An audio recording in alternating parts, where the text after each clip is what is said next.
Singaporeans, you use the word wake up. Businessman George Goh Cheng Wah.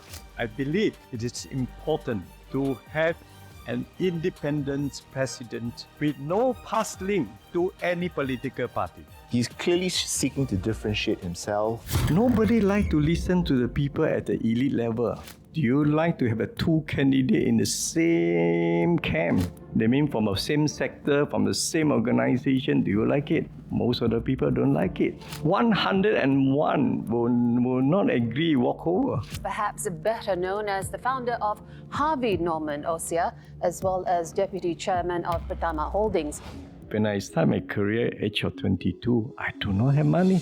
Are you aware you're going to be an entrepreneur? No, we are talking about survival. So when I meet all these young people, I say to them, something you like to do, you're familiar with, start. They want to see a change. If George Goh can, everybody can. Okay, hi guys. Just today, while we are preparing to release George Goh's episode, it was announced by the elections department that he was not issued the Certificate of Eligibility, which also means then that he will not be able to contest in the upcoming presidential elections. But we then decided that, hey, it was still a great conversation. The conclusion that we had was that we're still going to release the episode, and I hope that you can still enjoy it.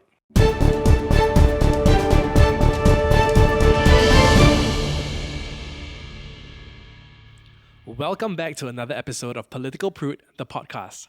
Now today we're joined by presidential hopeful Mr. George Goh, and he's an individual that wears many hats, including that of the founder of Harvey Norman Ossia, Singapore's non-resident ambassador to Morocco, and lastly, the co-founder of Border Mission Limited, a self-funded charity. Now, earlier this June, he stepped forward to say that, hey, I'll be contesting in the upcoming election as well. And he's since launched his campaign with the slogan, One Chance for Change, which emphasizes his nomination representing the opportunity for all of us to welcome a president originating from the private sector. Now, over the next 1 hour, we'll get to know him on a more intimate level, and we'll get to understand his philosophies and thought processes in various capacities. Like, for example, a successful self-made entrepreneur responsible for businesses that are worth billions of dollars, a diplomat that represented Singapore on a global level, and lastly, a family man. We'll find out what his presidency can look like, and more importantly, we'll ask him why he should get your vote. Now, before we jump into today's episode, I have a small favor I'd like to ask. Every resource that we had available was put into this production, so we decided then not to spend a single dollar on marketing. So I need your help here. All you have to do is hit that subscribe button, and if you like what you're listening to later on, give us a thumbs up. That's it. I will appreciate it so much. Now, without further ado, let's jump right in.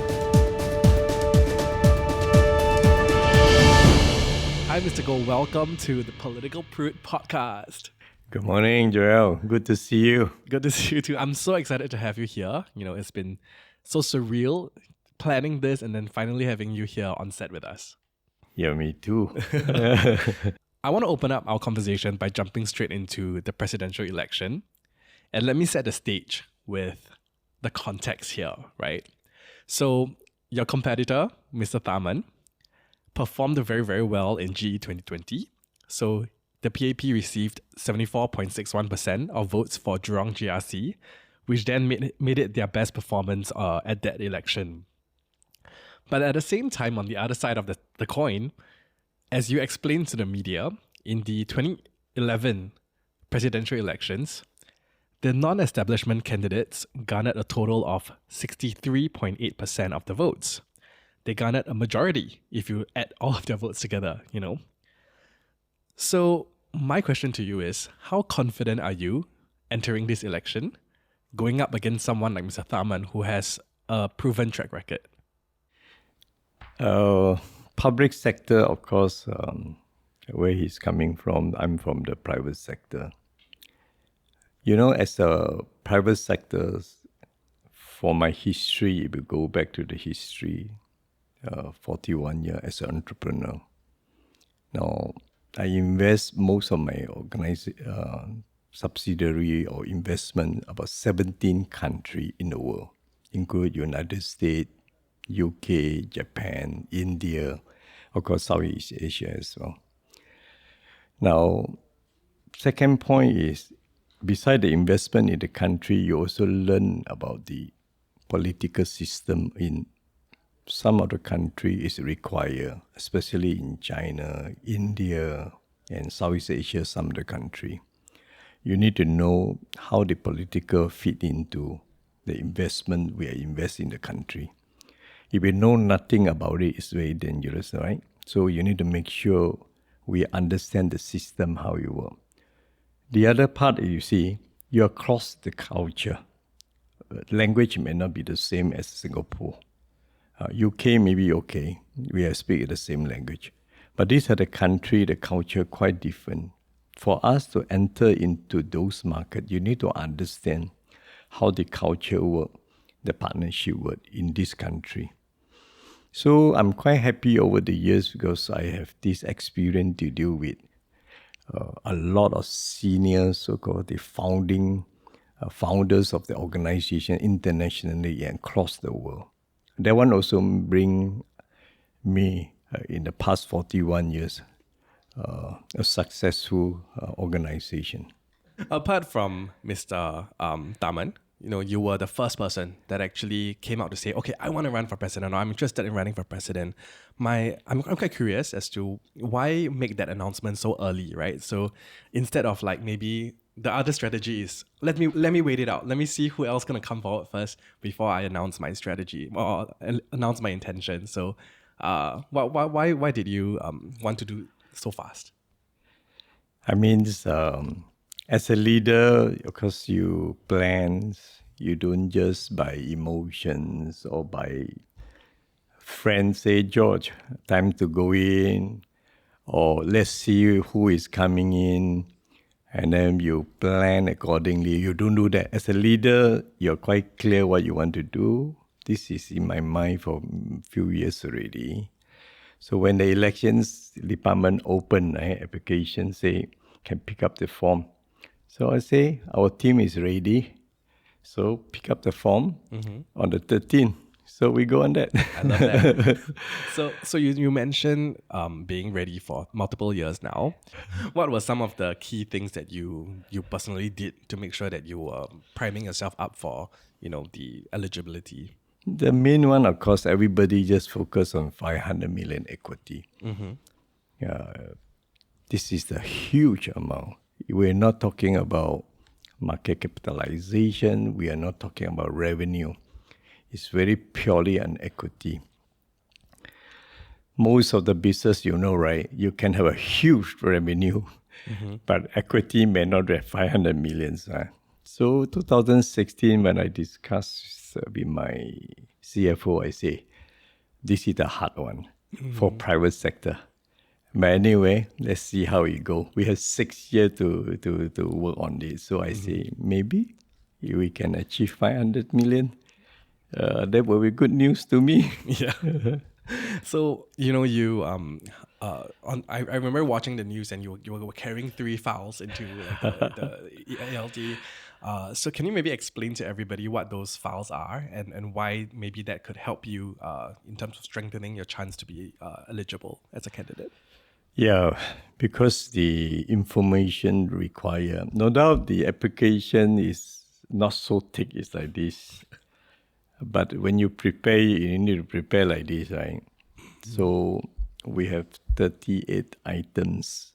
So the financials, record, of course, you got to write quite a number of other stuff, not only purely on financial. The supporting document is very important. And also, you also need to explain a little bit more, especially when I combine my equity. Because most of this company, all the companies I founded. So I need to prove when I founded all this company. So I built my equity from a low base, as you know, right? Very low base. So I need to explain how I built my equity. Of course, you also have to make sure the document to support you are the most senior candidate, most senior executive in organization. You need to provide that as well. And the difficult part, of course, is the financial. That one is the big number. You need to show them where the number are coming from. You cannot be double counting equity. Because our team, we make sure we take it out, all the double counting. This is purely on the pure 507 million equity. Yeah. I love that. Thank you.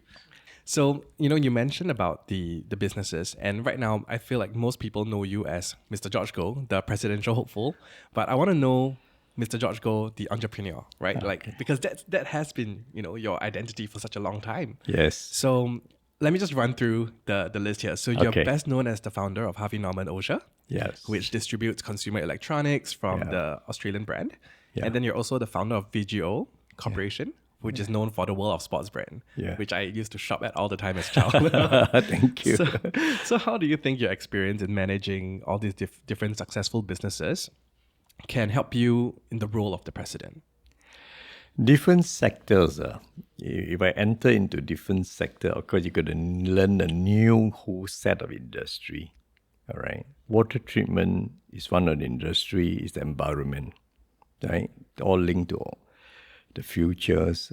These are the waters that is very precious. When you're talking about electronics, of course, that is the household. You need to know the behavior of the household, the people, how the people live day to day, right? Now, people without electronic, they cannot survive anymore. True, yeah. Yeah. But you also look at the publishings. I did a publishing like Green Books and other magazine as well in the past, publishings. So that is another new thing I'm looking into it. And because when it comes to the investment, you need to know the industry very well. Of course, property development is another set of it. It's like manufacturing. Like you can manufacturing, but you don't know how to sell, also cannot do that. Then the other one is all the brand international. So we carry about 60, maybe 50 to 60 brand in the worldwide. So for many countries, including Taiwan and all these countries.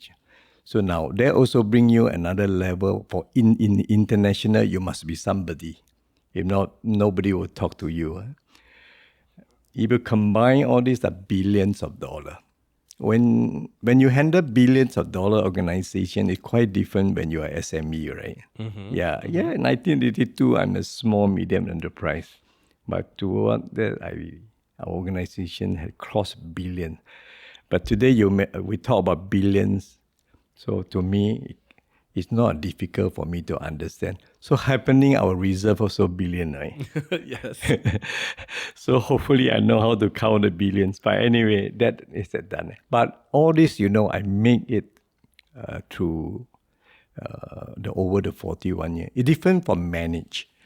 You manage, you do not, it's a two set of manager, right? When you build your organization to $1 billion, you understand the pain, the losses or the gain. But you manage, you just make sure you're the good manager. All right? That's it. You don't have to worry about the fund coming in, right? We have to worry about where the next day the fund, just like you now set up your own podcast, right? You must know where the revenue coming from, right? How about crisis? Right? As a manager, when crisis time, you just say, I'm a manager, I do my best. But as an owner, it's quite different. True. All right? You must make sure you don't go under because every dollar is so important.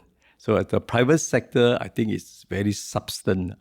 This is my personal view because everything will affect you. True. I think one of the things that people talk about is also like, when it comes to the role of the president, like why not just go with someone from the government or like from the public sector because they already know how things work. But I'm also like, okay, but it's a totally different job altogether, right? And I totally understand where you're coming from because now that I've started this business for 2 years now, I'm just like, whoa, you're not just in my head. I'm just doing a podcast, but when I'm doing it, I'm doing so many different other things. I'm managing people. Yeah. I'm planning the processes. I'm doing research. As you said, like planning the revenue, cash flow. So it really activates every part of your brain, things that you don't even know that exist, right? So I totally get it. People like to say, why don't you port over? No. The president's job is not like that. You're only from one sector itself. It's not good enough. You need to have at least 3. Number one, as a president, you have to work with people, right? There's a lot of people. People call you a president, right? So your community role is very important. 2015, when Lisa and myself set up the charitable organization, we work on the ground. We meet the people. We talk to the people. We saw the poor and needy people. We saw all the people with disability. We work with them. Over the 8 years, we're on the ground community. We touch it, and of course, we have fund everything by ourselves. One. Second, for my situation, because I have about 6 to 7 years as a diplomat, that bring me a different situation because I knew how the diplomat go internationally. So this 6 years, many people I have met, as I say, from the king advisor to prime minister to minister. I have a solid, of course, included all the statutory board, included MAS as well. So this gave me a very good as a foundation as a diplomat. Entrepreneur is very important. For entrepreneur, you know, right? Money is important to control or to check especially the reserve. Wow, this is the hard work. So you look at it very differently when you look at your reserve. You got to make sure every single cent count. Because we used to run our own, right? Every money is our own. So when we look at all this reserve, we will see exactly the same. And secondly, key appointment. Public sector, you may not have a lot of chance to do a key appointment because it's done by another board to do it, right? So for us, we cannot. If we choose the wrong people, especially the senior position, our company is over. Because especially when you cross international 17 countries, you need to put the right people. The most important is conflict of interest. If I put the wrong people into the wrong job, and there's a lot of conflict of interest going on within the company itself, we are in big, big trouble. So we have the hands-on experience and pick the right people into the right job. Nice. Yeah. So I want to zoom in on, I mean, you just said a whole bunch and I want to unpack so many things, but let's zoom in first on the community, giving back to community. Correct. So you've done a lot of charitable work. Yes. With all these different organizations. Yes. So I want to ask, if let's say, you become president, how will these experiences with all these different charities influence the way that you will, run your on the ground work as a president? We are only one. Singapore, close to 2,000 non-profit organizations, small and the big one. The 10%, of course, is the well-funded. Not bad, because the name is bigger name and so on. But do you know, Joel, 90% founded by a lot of good-hearted people hardly get the funding. Of course, we are fortunate, my one, because myself and my wife is funding it. So not an issue. So 90% is basically have to begging. Sometimes I see the way they work to make sure there's a paycheck for the people who work with under them. It's very difficult. I can see that. I think as a president, there's one thing you can do, president challenge, for example, right? So if we can expand this one, excellent. The amount, or you involve more businessmen come together, or individual now. There's many institutions have a lot of heart for the people. But if we can bring all these people together to make the president challenge, is more, I can say, the figure, if we can increase it, will be very nice. Then benefited to all the smaller MPO. This is something I love to do. I love that. The second part I want to zoom into is when you mentioned being able to identify the correct people for the job. Where my mind went to was, recently there's a lot of news with some of the MPs and possible misconduct, right? So then a lot of the conversation online, I was reading Twitter, I was reading Reddit, and then they were all saying that are we not having the best filtering process? So I want to ask you over the years as a business owner and as a leader, what are some ways in which you try to pick out the correct people for the correct job? The first thing is, I will look at the candidate as a senior person. I will see who bring this gentleman, because at least when submit to the HQ, right, you first thing you check who recommend this CEO or the MD into the organization. So why I ask this is the first question. My worry is somebody have planted this in for the future benefit of, because the country I may not be there all the time. So first thing I want to ask, who refer this? Okay. Through what process we go through it? All right. The years of experience. All right. Check it through before you decide whether yes. If someone refer to you, think 3 times, not 1 time. All right. Because why? Someone is referring it to you, especially internal staff, as the subsidiary say, someone is very good and so on. Check it out. So this process is very important. One, you get the wrong person into a job, especially the head, right? Because they're in charge of the whole thing. Wow. This is going to be the mess for the next 3-5 years for you to clean. Now, for us, it's very particular when we come to key appointment. Because if we cannot pick the right people, we are in big trouble. 2 things, and we need to know. To make a lot of people say, you don't care his personality, whether his lifestyle. Just focus on he can deliver the result. No, this is not the right thing to do. If his personality is no good, you can deliver a result. In theory, it's correct. What you want is a result. You don't care. But for me, in my organization, I cannot. If I see the individual have the different style, have different lifestyle, especially those behavior, those things that they should not behave, I think we should not accept it. In long term, this problem will come. I will look at both sides, not only on the deliver number alone. Got it. Thanks for sharing. So I want to ask you about your role as the ambassador to Morocco. So in terms of your experience as the ambassador, what were some of the things that you did that were notable?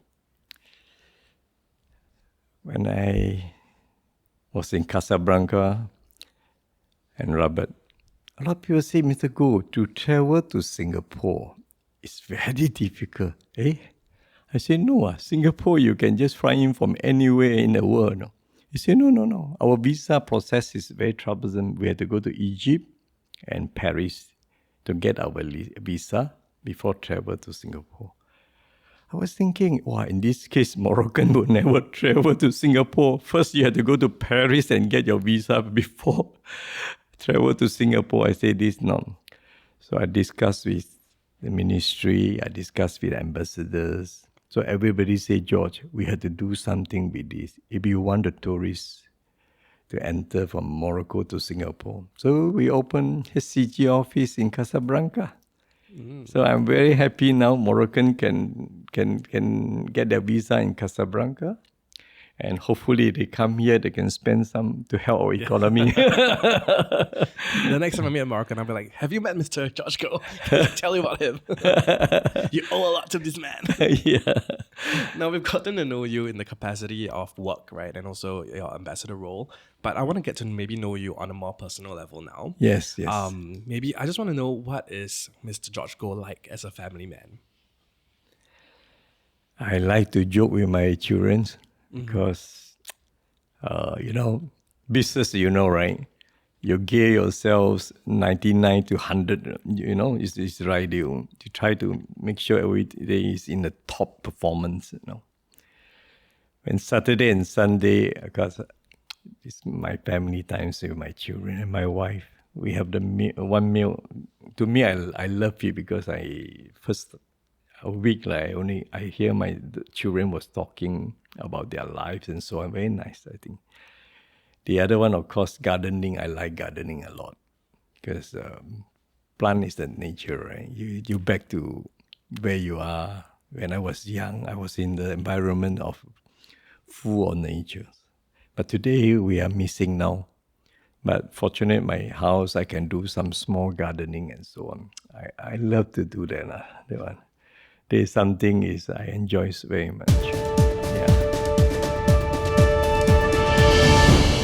Hey, we'll continue the conversation in just a bit, but here's a quick reminder to hit that subscribe button if you haven't already. While you're at it, if you're liking what you're listening to, give us a thumbs up. It would mean so much to us. And now, back to the show. So, I've been following your Instagram, and I see that you post a lot of content with your daughter. And then I actually bumped into you at what was that? The National Stadium, at the Liverpool training session, Yes, and you were with correct. your son. Yeah. So I mean, I can see very clearly that you share a very close relationship with your children, and I'm very envious and curious because you are also an entrepreneur, businessman. Yeah. Where do you find the time? How do you find the balance to do that? Because like I started this business right for 2 years now. I feel like in the past 2 years, I genuinely feel like I haven't had enough time with my family. Oh. So maybe you can share with me your tips on how to do that. You see, I talk of my daughters, right? My daughter like to sing, good singer. Yeah, Jovina is a good singer. I like singing, right? Everybody know I like singing classical music. So she's like music. So two of us sing together most of the times. He said, Papa, one day we need to do it to sing a very, very good song. I say, yeah, why not? So we have a common thing to talk about music. Okay, my son loves football. That's why I met you the other day. My son explained to me, I say, how come you know so much about football? You never talk about your work, you talk about football so much.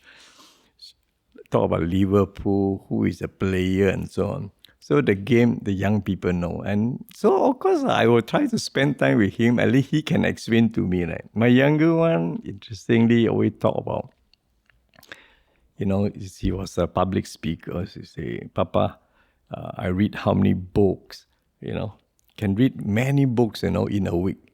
I say, wow, how you do it? He say, I speed it up.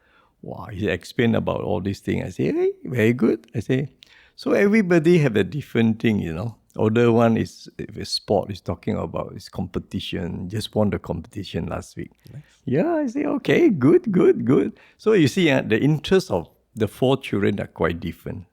So you need to speak their language.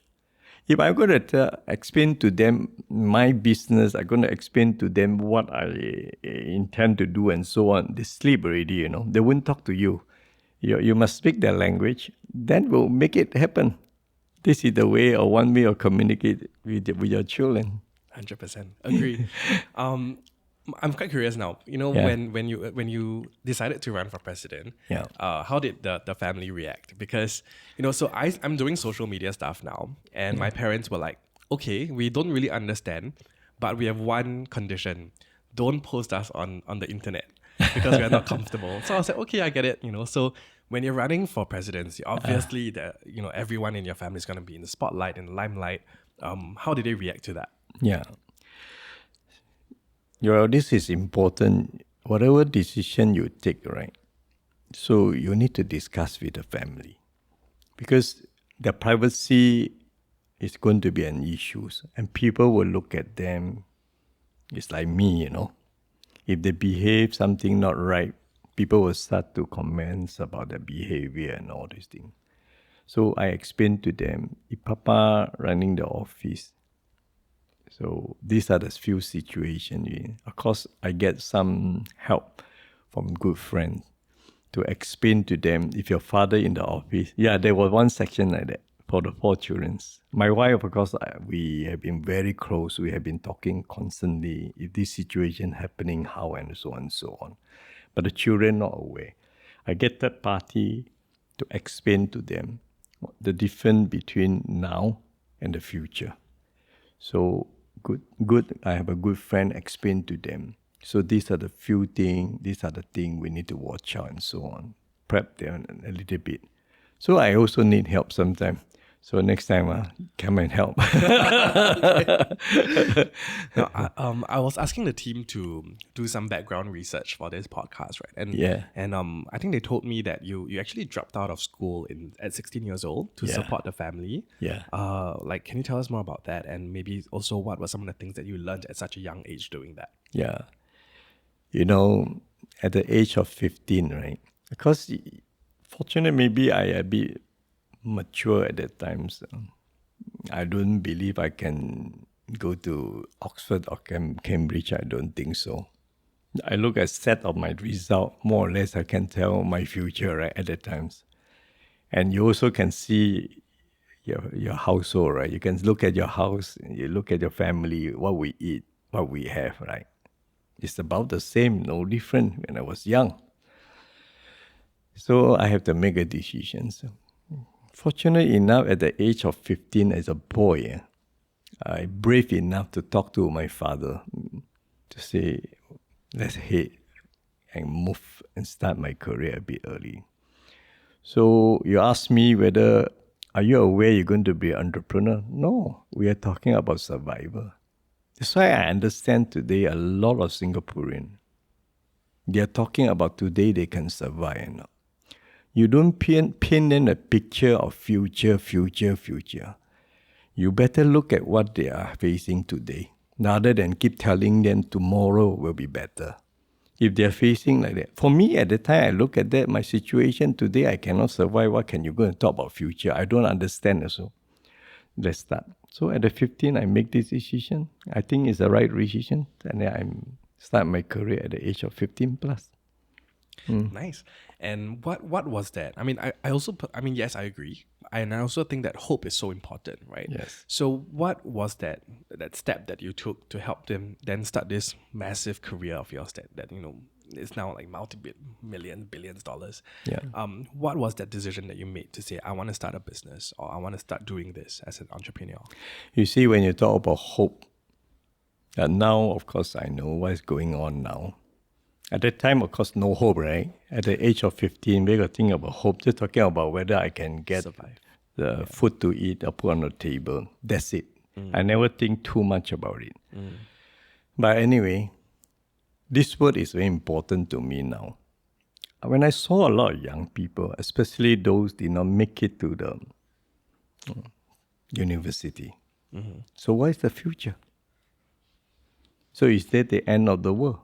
The answer is no. I keep reminding these people, don't worry. You may not get a scholarship, it's okay. Not in the top school, also okay. Maybe you can consider something like me. I love to share with them because I think people like me, I'm very ordinary, Joel. It's not something outstanding. When I start my career at the age of 22, I do not have money.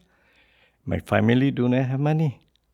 My education, I think you more or less already know, I dropped out at the age of 15. So when I meet all these young people, I say to them, don't worry your family background. Don't worry whether you're a scholar. Something you like to do, you're familiar with, start a small business. I think there's a room in Singapore. We have a good system here. So it's good you can do something instead of keep thinking, no, I don't have my paper certificate. So this is going to be my life forever. No. I hope my inspiration can share with the young people. You can. If George Goh can, everybody can. Yes, I love that. So on that note, I do want to jump into what the presidency under you can look like, right? So in one of your Instagram posts, you did say Singapore has given you so much and you really want to give back. Correct. What are some ways in which you're hoping to chart out as a president? Of course, community role I just mentioned just now, this one is the big role. I think as a president, this one you can do more. Bring more business people together. Bring more rich and they love Singapore as a safe haven country. Bring them together. And we form a big group to see whether we can champion a bit more on community area. This is my big dream. Of course, as I mentioned, I also hope I can bring more inspiration to the young. Hopefully, I can do something in the office. Yeah, I will let you know if I'm going in, Joel. All right. I want to make sure to give more hope for the young people. I think now our young people, they're talented, they're smart, they're well educated. So hopefully, as me, in the office, if I'm elected, I would like to share more in this area. So Singapore has had a lot of presidents in the past. I'm quite curious. I know Mr. George Goh is Mr. George Goh. If there was a past president that you would be most alike to, who will it be? Wee Kim Wee. How so? And in what sense? He's when I read about him, especially there was a museum I went in SMU.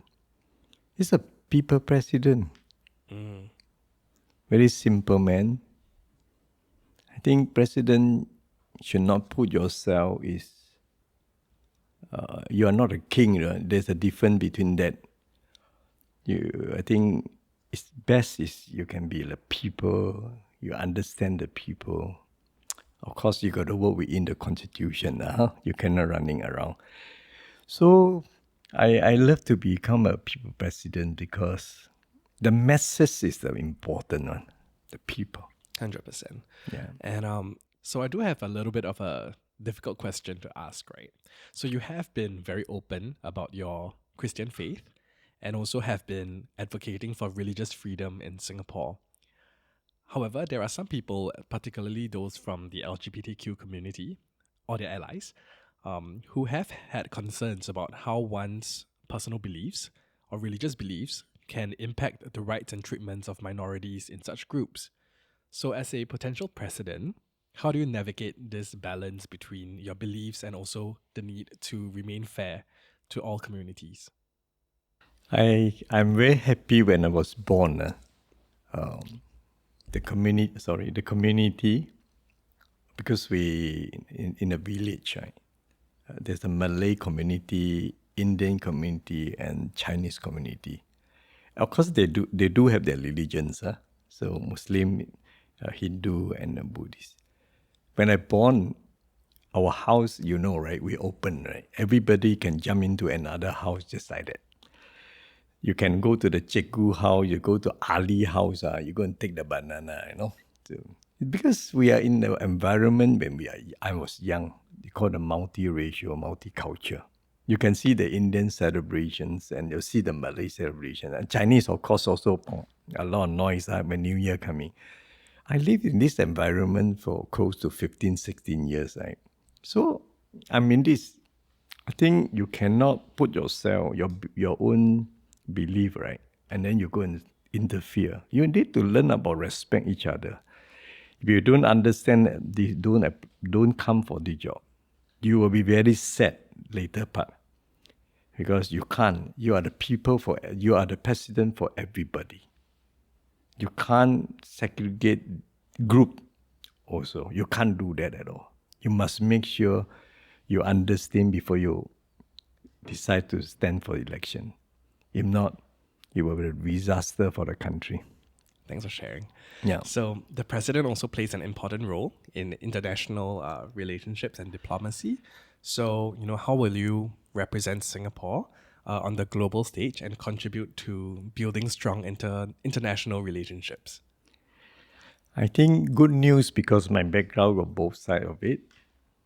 One is the private sector. One is as a diplomat. When I travel to any of the country now, most of the people can accept me because I have both sides. But if you only have one side, when people talk about economy, you know nothing. When people talk about billions of business, you never even see in your life what is called billions. Manage it different. People respect is because I build my organization from 5,000 to billions of dollars. Combined 7 listed company, 3.15 billion market capitalization or valuation.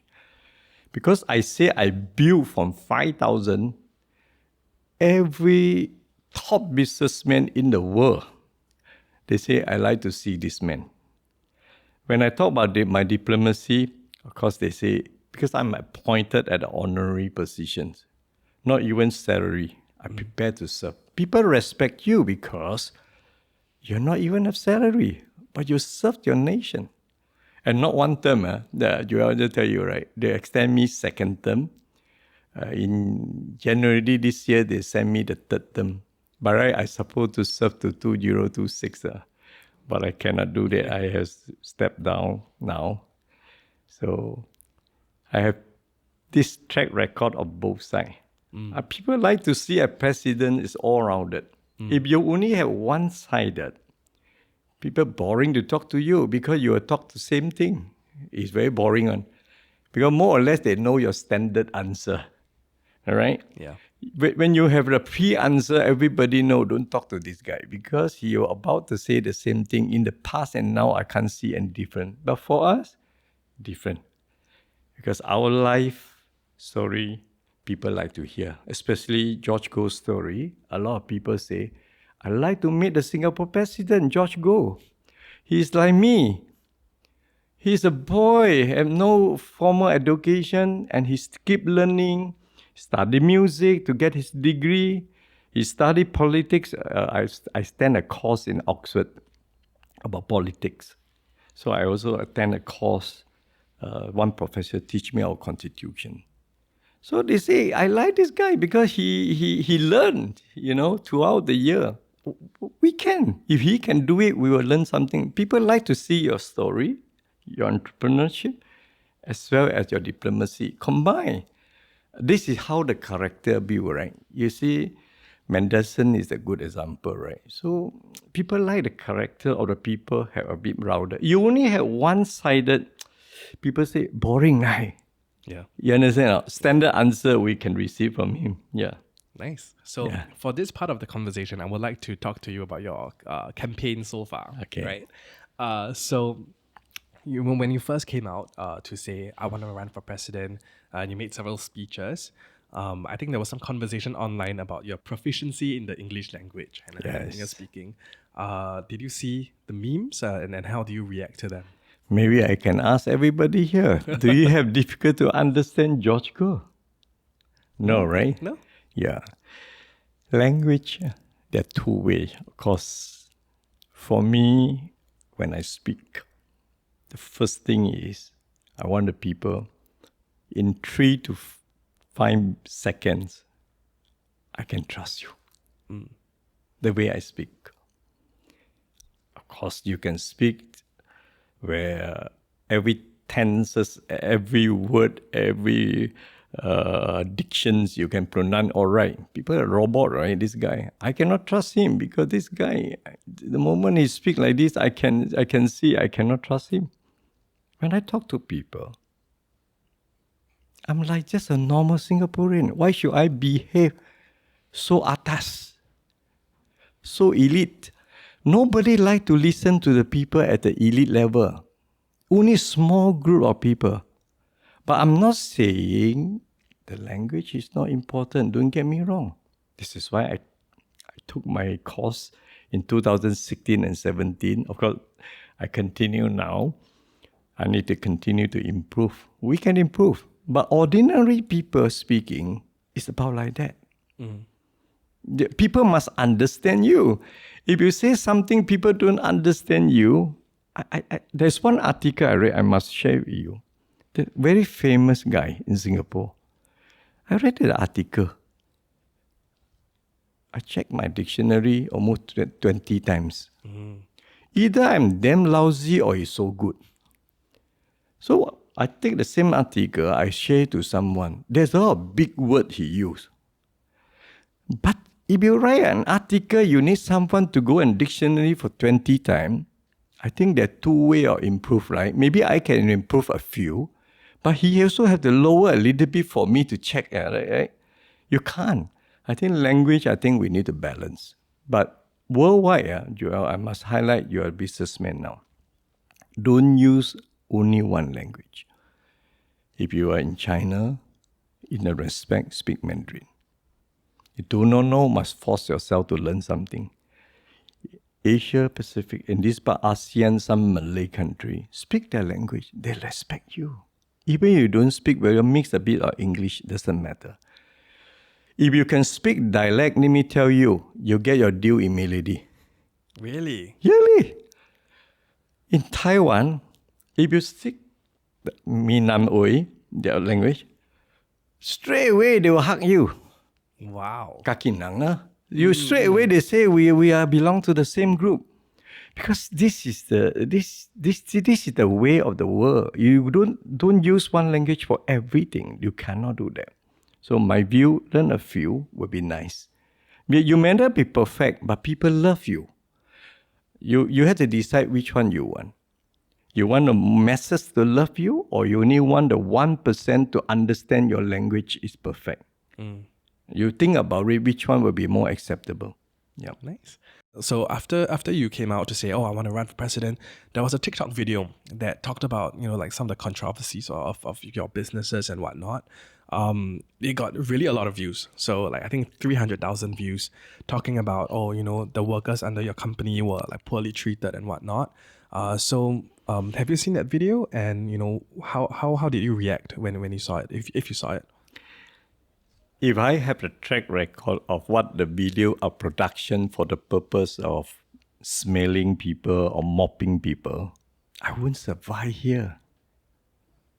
I gone long time, cannot last for 41 years.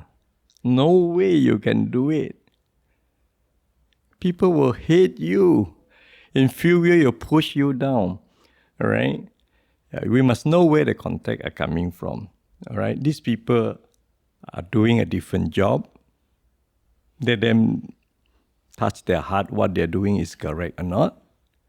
Of course, we don't set a policy in the company purposely saying pay cut, blah. No. You can't do that in the policy itself. You cannot do that. All right? If the staff and the HR have some differences, they then deal with it. Because it's a big organization, right? If they have some differences between their calculation, let them deal with it. They sure have, over the year, there's some issue between them.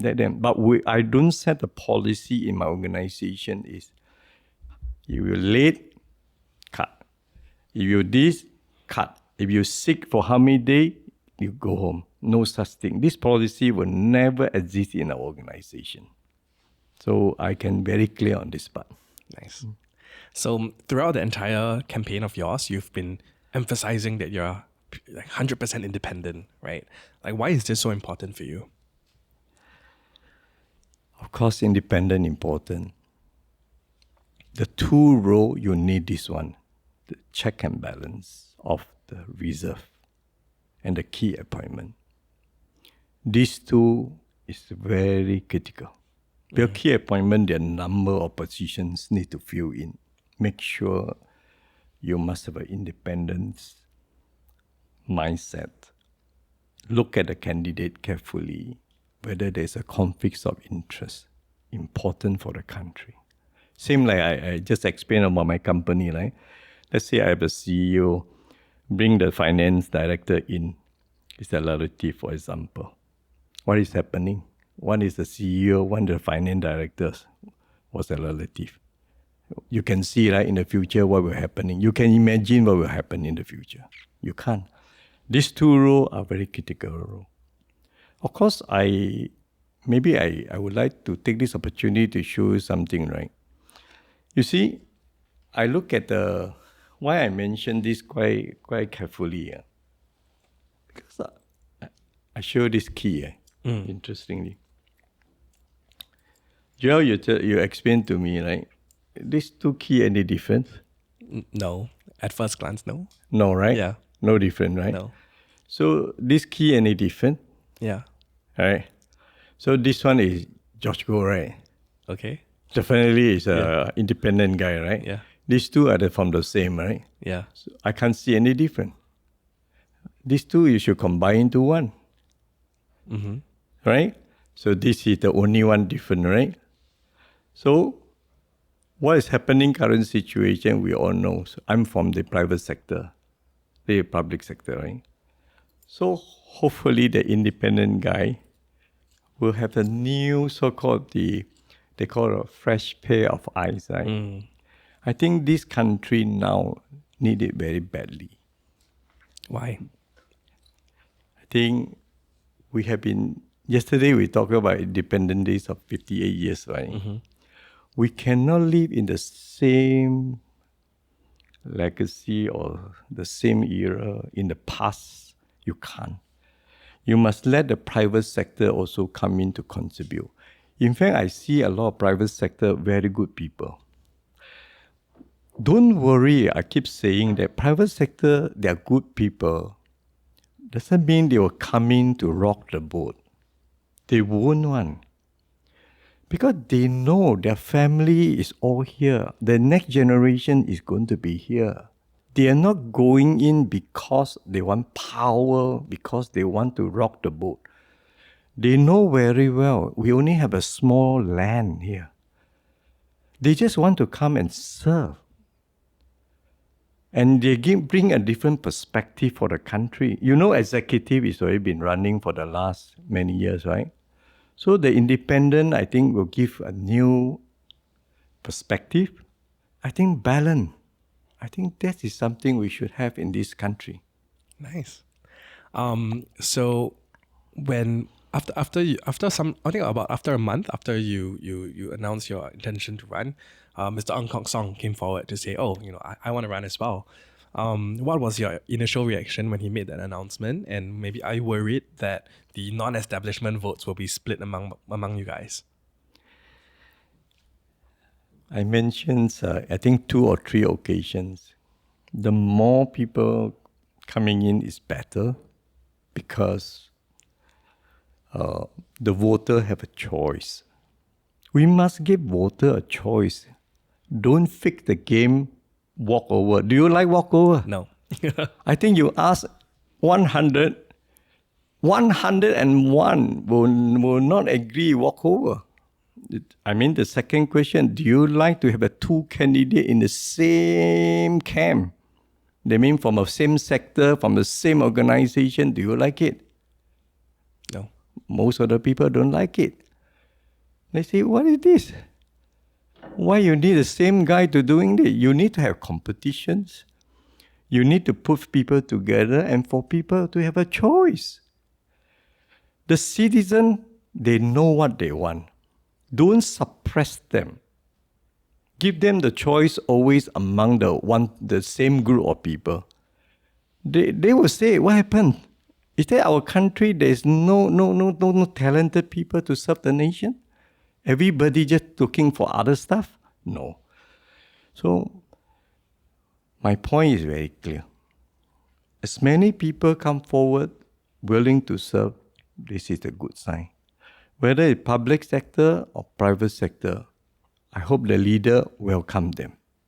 Nice. Must welcome them.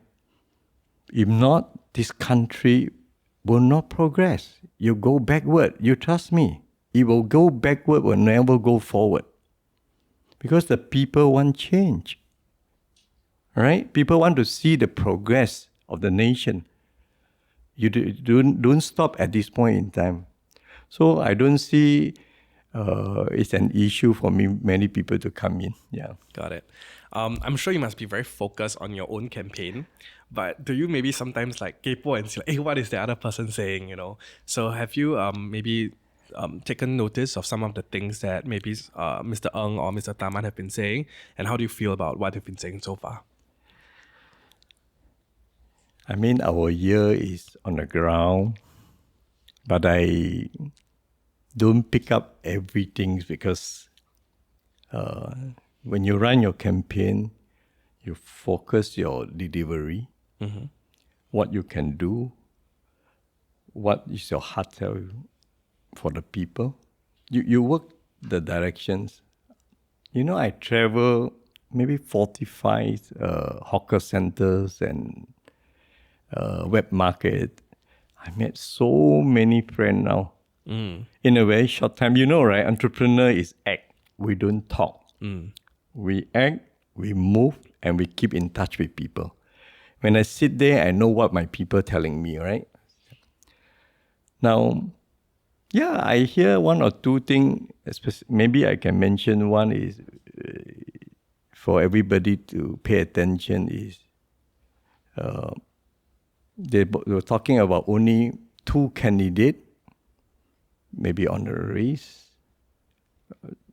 I find a bit worry at this point in time because I thought we have 4 candidates, right, Joel? Now we have 4 candidates, right? Mr. Tan Kin Lian, is it? For the I take it everybody is okay. serious. Huh? Okay. But they was talking about 2 horse race. I was so concerned about this thing. I'm not sure. When I see they mention about the percentage, right? There's a percentage was mentioned.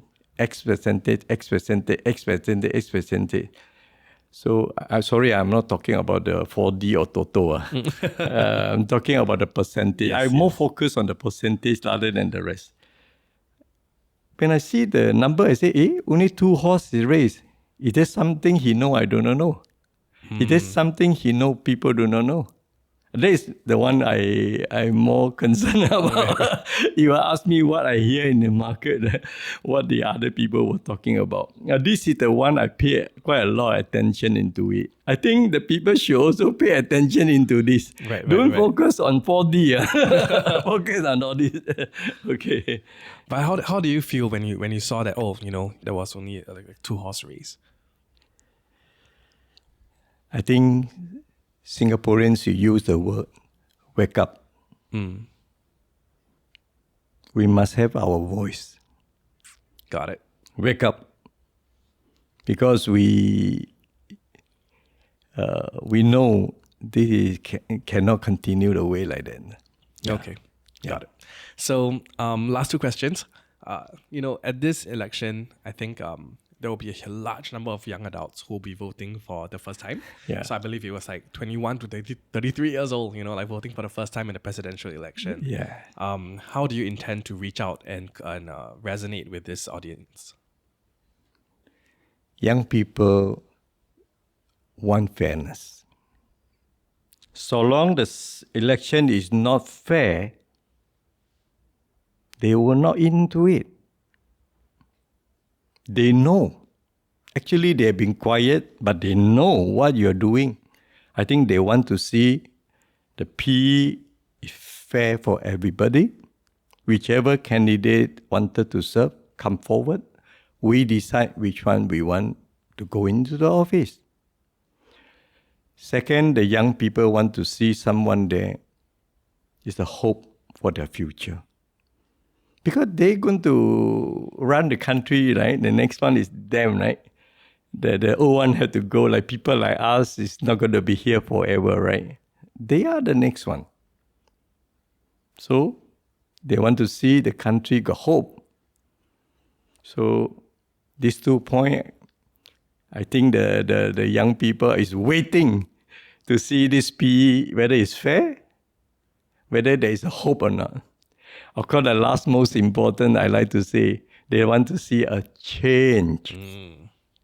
All right? Yes. They love to see this thing happen. So if you want the young people to continue to be in this country, I heard many people are migrate out, the young one. I super sad. I don't have the data, so I cannot say. People are telling me. I say, young people, don't. I think this country is a place for us. Don't go. This place is a place of hope. Don't go. Let's build together. I need you. Nice. Yeah. And on that note, my final question for this podcast episode is, why should young adults vote for you? Because I understand them. I have 4 children, all are young ones. I know how difficult they are. I know what they're worried. I want to stand together with them. I hope my presence as the president to show them I'm always with them. I'm not top there sit at the Istana, I come with them. They know. If I'm closer with them, they know the presidents, this is what we want. Yeah. Very nice. Yeah. Well, thank you so much, Mr. Goh. Welcome. It has been about 1 hour, I think. Yeah. But it was such a awesome conversation, truly. I think I was gripped every minute of it. I was like, oh my gosh. And I really hope that everyone listening in will enjoy it as well. Thank you, Joel. Thank you so much. You're such a good host. Thank you.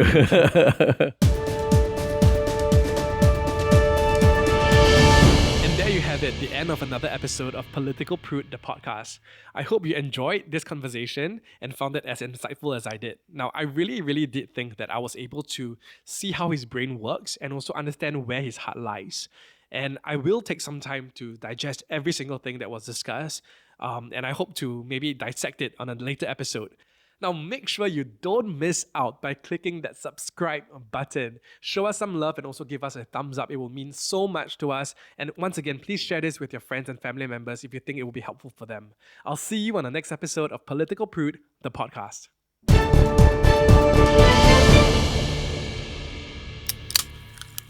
This was the Zoda Pop Podcast.